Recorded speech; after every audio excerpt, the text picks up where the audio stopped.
नमस्कार. Vidyasagar academy Pune, excellence agriculture academy Pune या YouTube चॅनलवर आपल्या सगळ्यांचं स्वागत.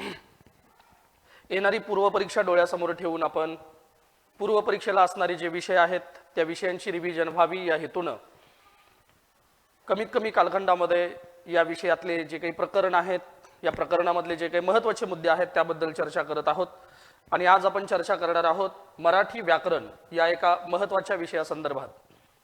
गेल्या वर्षीच्या पूर्वपरीक्षेमध्ये साधारणतः 15 प्रश्न हे मराठी व्याकरणावर विचारण्यात आलेले होते. यातले 5 प्रश्न हे उतारा आणि उतार्याखालील उत्तरे यासाठी आणि उरलेल्या 10 प्रश्नांमध्ये व्याकरण आणि शब्द विभाग असे एकूण 15 प्रश्न हे मराठी व्याकरणावरती गेल्या वर्षी विचारलेत आणि तोच पॅटर्न कंटिन्यू राहिला. तर याही वर्षी 15 प्रश्न हे मराठी व्याकरणावरतीच असणार आहेत हे लक्षात घ्या. त्यामुळं मराठी ही आपली मातृभाषा आहे, मराठी ही आपली व्यवहार भाषा आहे, बोली भाषा आहे. त्यामुळं याचा एक संकल्पनात्मक भाग हा आपला बालपणापासूनच तयार होत असतो. त्यामुळं या विषयाकडे दुर्लक्ष बिलकुल करून उपयोग नाही. या विषयाकडे दुर्लक्ष करणं म्हणजे आपल्या हातातले जे मार्क आहेत ते मार्क घालवून बसणं आणि याचा परिणाम हा निश्चितपणे नकारात्मक निकाल येण्याकडे होतो. त्यामुळं जे विद्यार्थी गेल्या वर्षी पूर्व पास होऊन मुख्य परीक्षेला गेलेले आहेत त्या विद्यार्थ्यांना निश्चितपणे मराठीमध्ये हे चांगले मार्क्स आलेले आहेत. आणि ज्यांची तयारी चांगली होती त्यांनी तर 13-14 प्रश्न बरोबरच काढलेले आहेत. गेल्या वर्षीचा हा आपला अनुभव आहे.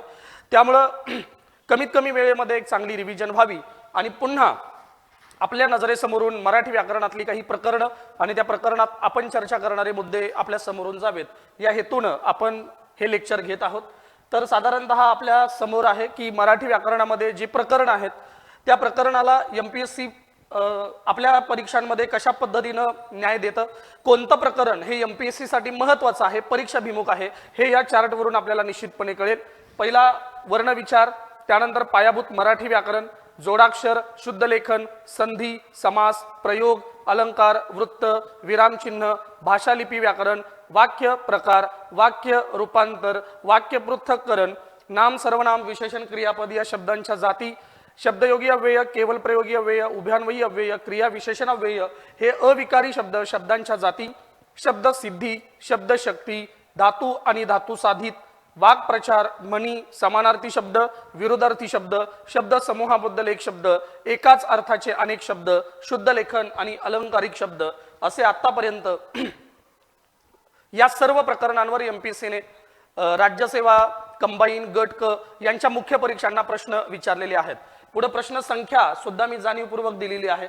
आता हा आढावा घेण्यामागचं कारण काय आहे, ज्यावेळेला आपण मराठी व्याकरणाची दिशा ठरवत असतो की या विषयामध्ये आपल्याला चांगले मार्क घ्यायचे आहेत, अशा वेळेला हा विषय यापूर्वी वेगवेगळ्या परीक्षांना विचारला गेलेला आहे आणि त्या परीक्षांमध्ये या विषयातील कोणती प्रकरणं ही आयोगानं प्रमुख मांडलेली आहेत हे आपल्या डोळ्यासमोर येतं आणि म्हणून जाणीवपूर्वक हा सुरुवातीला आम्ही चार्ट दिलेला आहे.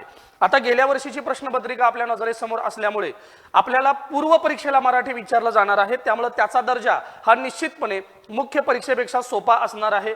त्यामुळे याचाच फायदा आपण घेऊन मराठी व्याकरणामध्ये जास्तीत जास्त गुण कसे मिळवता येतील याकडे पाहायचंय. आता पहिलं जे प्रकरण आपण पाहिलं होतं त्या प्रकरणाचं नाव आहे वर्णविचार. कोणतीही भाषा जी विकसित होते ती भाषा वर्ण या संकल्पनेद्वारे विकसित होते. जगामध्ये अनेक भाषा आहेत, मग ती प्रमाण भाषा असेल, बोली भाषा असेल, व्यवहार भाषा असेल, तर या सगळ्या भाषा विकसित झाल्या याचं सगळ्यात महत्त्वाचं कारण म्हणजे निसर्गामध्ये असलेले ध्वनी. माणसाची जी उत्क्रांती आहे ती उत्क्रांती होत असताना माणसाला ज्या वेळेला पंच इंद्रियांचं ज्ञान होऊ लागलं, त्याच्या कानावरती निसर्गातले वेगवेगळे ध्वनी येऊ लागले, त्यावेळेला त्याच्या मनामध्ये काही उत्सुकता निर्माण झाली.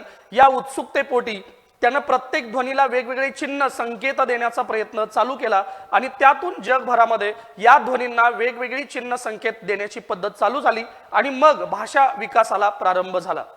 आता आपल्याला फक्त परीक्षाभिमुख माहिती पाहिजे, त्यामुळे आपण तपशीलवार यामध्ये कोणतीही चर्चा करणार नाही. सुरुवातीला वर्ण म्हणजे काय असा प्रश्न अपेक्षित आहे. वर्ण म्हणजे निसर्गामध्ये असलेले ध्वनी किंवा ध्वनिरूप. आता या वर्णाची व्याख्या ही परीक्षेला विचारण्यात आलेली आहे. तोंडावाटे निघणाऱ्या मूळ ध्वनींना वर्ण असं म्हणतात. वर्ण या शब्दाचा समानार्थी शब्द कोणता आहे हा सुद्धा प्रश्न आयोगाने यापूर्वी विचारलेला आहे. त्यानंतर पुढचा मुद्दा येतो वर्णांचे प्रकार. वर्णांचे एकूण 3 प्रकार पडतात, स्वर, स्वरादी आणि व्यंजन. आता आपण लेक्चरमध्ये हे खूप डिटेलमध्ये पाहिलं होतं की कशा पद्धतीनं वर्णांचा उच्चार आपल्या मुखाद्वारे होतो आणि वर्णांचा उच्चार होत असताना मुखातून जी हवा बाहेर पडते त्या हवेचा मुखातील अवयवांना स्पर्श होतो, जिभेचा मुखातील अवयवांना स्पर्श होतो, ओठांचा एकमेकांना स्पर्श होतो आणि या स्पर्शांवरूनच आपण स्वर आणि व्यंजन असा प्रकार ठरवत असतो। म्हणजे मुखातून बाहेर पडणाऱ्या हवेचा मुखातील अवयवांना स्पर्श होत असेल, जिभेचा मुखातील अवयवांना स्पर्श होत असेल किंवा ओठांचा एकमेकांना स्पर्श होऊन उच्चार होत असेल तर तेव्हा त्या वर्णांना आपण व्यंजन असं म्हणतो आणि जेव्हा स्पर्श न होता उच्चार होतो तेव्हा आपण त्यांना स्वर असं म्हणतो, बरोबर। तर वर्णांचे असे एकूण 3 प्रकार आहेत। आता मूळ स्वर ज्यांना आपण पारंपरिक स्वर असं म्हणतो, एकूण 12 स्वर हे मूळ स्वर म्हणून मानले जातात। अ आ इ ई उ ऊ ऋ लृ ए ऐ ओ औ। विद्यार्थ्यांनी त्याचा क्रम सुद्धा व्यवस्थित लक्षात ठेवायचा आहे। ऋ आणि लृ यांचा क्रम उ आणि उ नंतर येतो, हे लक्षात घ्या। मी इथं पारंपरिक मूळ स्वर असा उल्लेख केलेला आहे आणि त्यांची संख्या 12 आहे, पण सध्या स्वरांची संख्या किती असा प्रश्न आला तर एकूण 14 स्वर आहेत, कारण या 12 मध्ये 2 आधुनिक स्वर हे वाढलेले आहेत, आपण नंतर त्याचा उल्लेख करूच। स्वरादी एकूण 2 आहेत, अम आहा। स्वरादी ज्याच्या आधी स्वर येतो त्यांना स्वरादी असं म्हणतात। स्वरादीचे 2 प्रकार आहेत, अनुस्वार आणि विसर्ग। अनुस्वार म्हणजे अम आणि विसर्ग म्हणजे आहा, या दोघांना व्याकरणात स्वरादी असं म्हटलं गेलं। त्यानंतर व्यंजन, व्यंजनांचा क्रम या पद्धतीने आहे। पहिल्यांदा क गट, त्यानंतर च गट, त्यानंतर ट गट, त्यानंतर त गट, त्यानंतर प गट। क ख ग घ ञ, च छ ज झ न, ट ठ ड ढ न, त थ द ध न, प फ ब भ म, यानंतर य र ल व श श स ह ळ अशी एकूण 34 व्यंजने ही आपल्या व्यंजनमालेमध्ये आहेत। आता क्ष आणि ज्ञ यांचं करायचं काय, तर क्ष आणि ज्ञ यांना विशेष व्यंजन असं म्हटलं गेलं किंवा यांना संयुक्त व्यंजन असं म्हटलं गेलं। कळतंय, क्ष आणि ज्ञ यांना संयुक्त व्यंजन असं म्हणण्यात आलेलं आहे। आता आणखीन एक संकल्पना आहे आधुनिक स्वर किंवा आदत्त। आधुनिक स्वरांना आदत्त म्हणून ओळखलं जातं। कशी भाषा ही नेहमी बदलत असते, भाषेचा विकास हा सातत्यानं होत असतो आणि तो विकास कसा होतो, उदाहरणार्थ मराठी भाषेमध्ये केवळ मराठीचे शब्द अस्तित्वात नाही आहेत, मूळ देशी शब्द। या मराठीमध्ये गुजराती शब्द आहेत, मराठीमध्ये हिंदी शब्द आहेत, मराठीमध्ये कानडी आहेत, तेलुगू आहेत, तमिळ आहे। अनेक शब्द एकत्रित म्हणजे इतर भाषीय शब्द एकत्र येऊन इतर भाषीय काय परदेशीय शब्द पण एकत्र आलेले आहेत। इंग्रजी शब्द आहेत, त्यानंतर फ्रेंच शब्द आहेत, पोर्तुगीज शब्द आहेत। त्यामुळे मराठी भाषेचा संबंध इतर ज्या ज्या भाषांशी आलेला आहे त्या सगळ्या भाषांमधील महत्त्वाचे शब्द हे आज मराठीनं स्वीकारलेले आहेत आणि त्यामुळे भाषा ही नेहमी बदलत जाते। आता उदाहरणच द्यायचं झालं तर इंग्रजीतले काही शब्द उदाहरणार्थ बॅट आणि बॉल हे आपण आहे असे स्वीकारलेले आहेत, त्यामुळे या शब्दांसोबत काही स्वर सुद्धा मराठीमध्ये स्वीकारले गेलेत, त्यांना आधुनिक स्वर असं म्हणतात। आधुनिक स्वरांना आदत्त असं सुद्धा नाव देण्यात आलं आहे। 6 नोव्हेंबर 2009 या दिवशी या 2 स्वरांचा समावेश आपण वर्णमालेत केला आणि ते 2 स्वर आहेत ॲ आणि ऑ। ॲ आणि ऑ यांना आधुनिक स्वर अशी मान्यता आहे। त्यानंतर संयुक्त व्यंजन, संयुक्त व्यंजनांचे 2 उपघटक आहेत। नंबर 1 वर्णमालेमध्ये असणारी संयुक्त व्यंजने, क्ष आणि ज्ञ या दोघांना वर्णमालेतील संयुक्त व्यंजने म्हणून ओळखलं जातं आणि श्र आणि त्र यांना वर्णमाले बाहेरील संयुक्त व्यंजन म्हणून ओळखलं जातं। म्हणजे वर्णमालेत संयुक्त व्यंजन ही वर्णमालेतील आणि वर्णमाले बाहेरील अशा 2 उपप्रकारांमध्ये विभागलेली आपल्याला दिसतात। हा सुद्धा प्रश्न आयोगाने विचारला होता। क्ष ज्ञ ही 2 संयुक्त व्यंजने आहेत, ती कोणत्या व्यंजनांपासून तयार होतात, तर व्यवस्थित विद्यार्थ्यांनी याचा अभ्यास करायचा आहे, कारण परीक्षेला हा प्रश्न पुन्हा रिपीट होऊ शकतो। बघा क अधिक श, इथं श आहे ते शहामृग श नसून षटकोन श आहे। ज्ञ द अधिक न अधिक य, इथं जे न आहे ते नळ न आहे, त्यामुळे न आणि श बदलून तुम्हाला परीक्षेला प्रश्न विचारले जातात। आपल्याला ज्ञान आहे, आपल्याला त्या संदर्भातली माहिती आहे, तरी सुद्धा आपलं वाचन हे तंतोतंत नसल्यामुळे, सूक्ष्म वाचन नसल्यामुळे काही वेळेला प्रश्न चुकण्याची शक्यता असते। त्यानंतर लृ हा जो स्वर आहे हा स्वर लुप्त होत चाललेला आहे, कारण या स्वरापासून केवळ एकच शब्द सध्या अस्तित्वात आहे आणि तो म्हणजे क्लृप्ती, आणि हा सुद्धा शब्द मराठीतला मूळ शब्द नाही, तो संस्कृत मधून मराठीत आलेला शब्द आहे। ठीक आहे, लुप्त होत जाणारे वर्ण हे कोणकोणते आहेत असाही प्रश्न आयोगाने बऱ्याचदा विचारलाय। ऋने, ऋ हा स्वर आहे, या ऋने सुरू होणारे मराठी शब्द हे मराठीत नाही आहेत, ते संस्कृत मधून मराठीत आलेले आहेत। हाही मुद्दा महत्त्वाचा आहे। नंबर 2 लृ बद्दल आपण बोललोच, लृ हा लुप्त होत जाणारा स्वर आहे, त्या पद्धतीनं रू हा सुद्धा स्वर लुप्त होत जाणारा आहे. यानंतर पुढे येऊयात स्वर. या स्वरांना विवृत्त असंही म्हटलं गेलेलं आहे आणि विवृत्त या शब्दाचा अर्थ येतो तोंड पसरलेले. या संकल्पनेतच आहे बघा, ज्या वर्णाचा उच्चार होताना हवेचा मुखातील कोणत्याही अवयवाला स्पर्श होत नाही, जिभेचा मुखातील कोणत्याही अवयवाला स्पर्श होत नाही किंवा ओठांचा एकमेकांना स्पर्श होत नाही, त्याला स्वर असं म्हटलं गेलं. स्वरांचा उच्चार होताना मुखातील हवेचा मार्ग अडवलेला नसतो. स्वरांचा उच्चार होताना जिभेचा मुखातील कोणत्याही अवयवाला स्पर्श होत नाही, ओठांचा एकमेकांना स्पर्श होत नाही आणि संगीतामध्ये स्वरांना सूर असं संबोधण्यात आलेलं आहे. हा सुद्धा प्रश्न आयोगाने विचारलेला होता. आता या स्वरांचे प्रकार कोणते आहेत, तर या स्वरांचे प्रकार 3 आहेत उच्चारानुसार. पहिलं ह्रस्व स्वर, नंबर 2 दीर्घ स्वर आणि नंबर 3 संयुक्त स्वर. ह्रस्व स्वर म्हणजे काय, ज्या स्वराचा उच्चार आखूड होतो म्हणजे कमीत कमी काळाचा होतो त्याला ह्रस्व स्वर असं म्हणतात. यामध्ये येतात अ, ह्रस्व ई, ह्रस्व उ, रू आणि लृ, यांनाही आपण ह्रस्व स्वर असंच म्हणतो. दीर्घ स्वर ज्या स्वरांचा उच्चार लांबट होतो त्यांना दीर्घ स्वर असं म्हटलं जातं. आ ई उ आणि त्यानंतर ए ऐ ओ औ यांचाही समावेश दीर्घ स्वरांमध्ये केला जातो. ठीक आहे. आता ह्रस्व स्वर आणि दीर्घ स्वर कंसामध्ये मात्रा लिहिलेला आहे. ह्रस्व स्वराची मात्रा 1 आहे.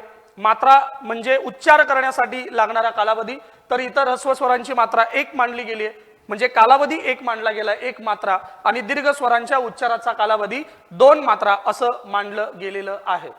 त्यानंतर येतं संयुक्त स्वर. संयुक्त या शब्दाचा अर्थ आपण पाहिला यापूर्वी. संयुक्त म्हणजे 2 किंवा 2 पेक्षा जास्त घटक एकत्र येणे. इथं शब्द आहे संयुक्त स्वर. स्वर आणि संयुक्तपणे म्हणजे 2 स्वर एकत्र येत असतील किंवा 2 किंवा 2 पेक्षा जास्त स्वर एकत्र येत असतील तर त्याला व्याकरणात संयुक्त स्वर असं म्हटलं गेलं. त्यामुळे 2 विजातीय स्वर एकत्र येऊन जर नवीन स्वर बनत असेल तर त्याला संयुक्त स्वर असं म्हणतात. आणि वर्णमालेमध्ये एकूण 4 संयुक्त स्वर आहेत, ए ऐ ओ आणि औ. हा प्रश्न आयोगाने विचारलेला आहे आणि बऱ्यापैकी मुलांचं हे उत्तर चुकतं, कारण मुलं दुर्लक्ष करतात.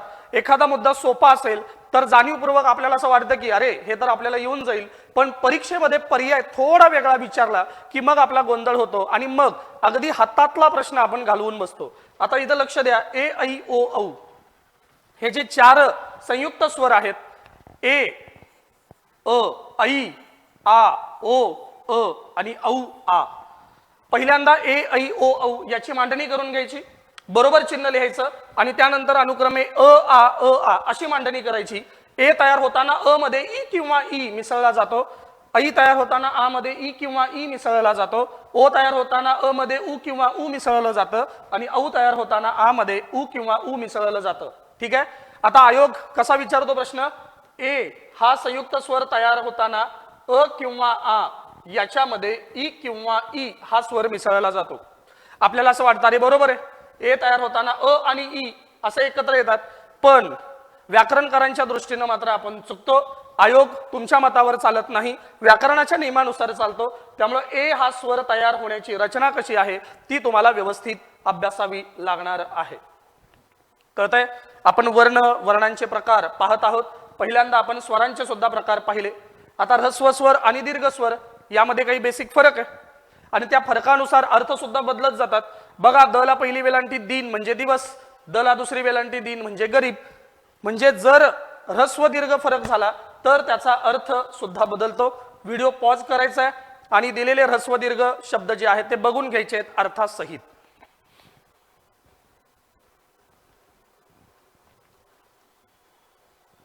आता त्यानंतर स्वरांचे आणखीन 2 प्रकार पडतात आणि ते उच्चार स्थानावरून आहेत. एक आहे सजातीय स्वर आणि दुसरा आहे विजातीय स्वर. ज्या स्वरांची उच्चार स्थान एकाच ठिकाणी आहेत त्यांना सजातीय स्वर म्हणतात आणि या सजातीय स्वरांच्या 3 जोड्या आहेत, अ आ ई ई आणि उ उ. या 3 जोड्या सोडल्या तर उर्वरित जोड्यांना विजातीय स्वर असं म्हटलं गेलंय. मगाशी आपण संयुक्त स्वर याची व्याख्या पाहिली होती आणि या संयुक्त स्वरांमध्ये 2 स्वर एकत्र येतात आणि या व्याख्येमध्ये एक महत्त्वाचा शब्द आहे तो म्हणजे 2 विजातीय स्वर एकत्र येणे. तुम्हाला प्रश्न देताना असा विचारला जाईल की संयुक्त स्वर म्हणजे काय? दोन सजातीय स्वर एकत्र येणे, दोन विजातीय स्वर एकत्र येणे. तर याचं उत्तर आहे दोन विजातीय स्वर एकत्र येणे. त्यामुळे हा शब्द व्यवस्थित बघूनच संयुक्त स्वरांच्या संकल्पनेला किंवा त्यावरती आलेल्या प्रश्नाला आपण योग्य उत्तर द्यायचं आहे. सजातीय स्वर आणि विजातीय स्वर आपल्याला कळालेला आहे. आता पुढे जाऊ. स्वरादी नावातच आहे, ज्याच्या आधी स्वर येतो त्याला स्वरादी असं म्हणतात. आणि या स्वरादीचे दोन उपप्रकार आहेत. पहिला उपप्रकार आहे अनुस्वार आणि दुसरा उपप्रकार आहे विसर्ग. अनुस्वार म्हणजे हे चिन्ह, विसर्ग म्हणजे हे चिन्ह. अनुस्वार आणि विसर्ग यावरती सुद्धा डिटेल प्रश्न येतात. अनुस्वार म्हणजे काय? अनुस्वार म्हणजे पाठीमागून झालेला स्वार. अनुस्वार म्हणजे काय? पाठीमागून झालेला स्वार. हा सुद्धा प्रश्न आयोगाने विचारलाय. अनुस्वारामध्ये दोन संकल्पना आहेत. पुन्हा पहिला आहे अनुस्वार आणि दुसरा आहे अनुनासिक. आता अनुस्वार म्हणजे काय? जर चिन्हाचा उच्चार खणखणीत होत असेल तर त्याला म्हटलं गेलं अनुस्वार. चिन्ह कोणतं आहे? हे.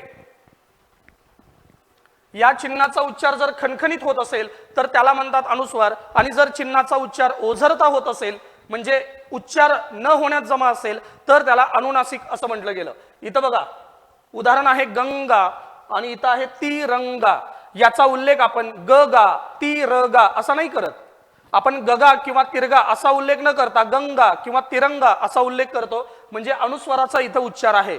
इथे अनुनासिकांच्या ठिकाणी दोन उदाहरणं दिलेली आहेत. इथं आहे माणसात आणि इथं आहे जनावरात. आता इथं म्हणताना आपण माणसांत असं नाही म्हणत किंवा इथं म्हणताना जनावरांत असं नाही म्हणत. म्हणजे इथं अनुस्वाराचा उच्चार नाही. जिथं अनुस्वाराचा उच्चार अतिशय ओझरत आहे त्याला अनुनासिक, जिथं अनुस्वाराचा उच्चार खणखणीत आहे त्याला म्हणतात अनुस्वार. आता पुढच्या संकल्पनेकडे येऊयात. विसर्ग. विसर्ग म्हणजे सोडून देणे. आपण बऱ्याचदा म्हणतो की धरणातून पाण्याचा विसर्ग झाला. विसर्ग याचा अर्थ सोडून देणे. इथं विसर्ग याचा अर्थ श्वास सोडून देणे. आणि मुखातून हवा बाहेर सोडताना ह या वर्णाचा उच्चार होतो. त्यामुळे असं म्हटलं जातं की विसर्गाचा उच्चार होताना ह या वर्णाला हिसडा देऊन उच्चार केला जातो. विसर्ग म्हणजे हवा बाहेर सोडणे, विसर्ग म्हणजे श्वास सोडणे. आणि व्याकरणाच्या किंवा शुद्ध लेखनाच्या संदर्भातला एक महत्वाचा नियम की विसर्गाच्या पूर्वी नेहमी ऱ्हस्व स्वर येत असतो. विसर्गाच्या पूर्वी नेहमी ऱ्हस्व स्वर येत असतो. आता पुढे आहे व्यंजन. व्यंजनांना काही नावं आहेत. आता या व्यंजनांना परवर्ण असं म्हणतात, या व्यंजनांना स्वरांत म्हणतात, या व्यंजनांना संवृत्त असंही म्हणतात. संवृत्त म्हणजे तोंड मिटलेले. म्हणजे व्यंजनांचा उच्चार होताना तोंड मिटलेलं असतं. त्यामुळे हवेचा स्पर्श होतो, जिभेचा मुखातील अवयवांना स्पर्श होतो, ओठांचा एकमेकांना स्पर्श होतो, त्याला म्हटलं गेलं व्यंजन. आणि इथं मुद्दे दिलेलेच आहेत. आता पुढे आहे व्यंजनांचा प्रकार. लक्षात घ्या व्यंजनांचा प्रकार हाच भाग या प्रकरणातला सगळ्यात महत्वाचा भाग आहे. कारण व्यंजनांचा पहिला प्रकार आहे स्पर्श व्यंजन. स्पर्श व्यंजनांचे तीन उपप्रकार आहेत, कठोर, मृदू आणि अनुनासिक. त्यांची सुद्धा नावं नोट्समध्ये डिटेल दिलेली आहेत. त्यानंतर येतो अर्धस्वर. स्पर्श व्यंजन एकूण 25 आहेत. क गट, च गट, ट गट, त गट आणि प गट या 25 व्यंजनांना स्पर्श व्यंजन असं म्हणतात. या स्पर्श व्यंजनातले जे शेवटचे व्यंजन आहेत त्यांना म्हणतात अनुनासिक. अनुनासिक म्हणजे नाकातून होणारा उच्चार. याला पंचम वर्ण असंही म्हणतात कारण यांचं ठिकाण बरोबर 5व्या जागी येतं म्हणून. त्यानंतर क ख च छ ट ठ त थ प फ यांना म्हटलं जातं कठोर वर्ण कारण उच्चार करण्यासाठी ते कठोर आहेत. आणि या तुलनेत ग घ ज झ ड ढ द ध ब भ हे उच्चार करण्यासाठी मृदू किंवा कोमल असल्यामुळे यांना मृदू वर्ण असंही म्हणतात. पुढे जाऊयात अर्धस्वर. य र ल व यांचा उच्चार स्वरांप्रमाणे होतोय म्हणून त्यांना अर्धस्वर असं म्हणतात. उष्मे श श स यांचा उच्चार होताना हवा आणि जीभ यांचं घर्षण होतं म्हणून त्यांना म्हणतात घर्षक. उष्णता निर्माण होते म्हणून त्यांना म्हणतात उष्मे. त्यानंतर आहे महाप्राण. महाप्राण म्हणजे वायू. ह या वर्णाचा उच्चार होताना महाप्राण बाहेर येतो, वायू बाहेर येतो. ह या वर्णाचा उच्चार करताना फुफ्फुसातील हवा तोंडावाटे बाहेर येते म्हणून ह या वर्णाला प्रमुख महाप्राण असं म्हणतात. आणि या ह वर्णाची छटा पूर्ण व्यंजनांमध्ये जिथं जिथं आढळते त्या व्यंजनांना महाप्राण व्यंजन असं म्हणतात. आणि एकूण महाप्राण व्यंजन आहेत 14. एकूण महाप्राण व्यंजन आहेत 14. एकूण व्यंजन 34, त्यातली 14 गेली. उरलेल्या 20 व्यंजनांना अल्पप्राण म्हणून ओळखलं जातं. तर विद्यार्थ्यांनी महाप्राण व्यंजन आणि अल्पप्राण व्यंजन सुद्धा व्यवस्थित करायची आहेत कारण यावर वारंवार प्रश्न आलेले आपल्याला दिसत आहेत आणि नोट्समध्ये आपण सगळेच मुद्दे कव्हर केलेले आहेत. आता आणखीन एक 2 व्यंजनांचे प्रकार आहेत. त्यातला एक प्रकार आहे स्वतंत्र वर्ण. साधारणतः 2016 पूर्वी ल या व्यंजनाला मराठीत स्वतंत्र वर्ण अशी मान्यता होती, परंतु भाषिक संशोधनामध्ये अशा काही गोष्टी पुढे आल्या की त्यातून कळलं की ल हा जो वर्ण आहे तो द्रविडियन भाषेतून आलेला आहे, त्यामुळं ल हे वर्ण सध्या मराठीत स्वतंत्र वर्ण मानलं जात नाही. कंपित वर्ण असा एक प्रकार आहे. कंपित म्हणजे कंप होणे. ज्या वर्णाचा उच्चार होताना जिभेची थरथर होते किंवा कंप निर्माण होतो मुखामध्ये, त्याला कंपित वर्ण असं म्हणतात. आणि र या व्यंजनाचा उच्चार होताना मुखामध्ये कंप निर्माण होत असतो. जर आपण या चार्टकडे व्यवस्थित नजर टाकली तर लक्षात येईल स्पर्श व्यंजने एकूण 25 आहेत. त्याचे उपप्रकार कठोर 10, मृदू 10, अनुनासिक 5, अर्धस्वर किंवा अंतस्थ 4 आहेत, उष्मे किंवा घर्षक 3 आहेत, महाप्राण 14 आहेत, अल्पप्राण 20 आहेत, कंपित वर्ण 1 आणि पूर्वी असलेला स्वतंत्र वर्ण 1 अशी आपल्या व्यंजनांची रचना आहे.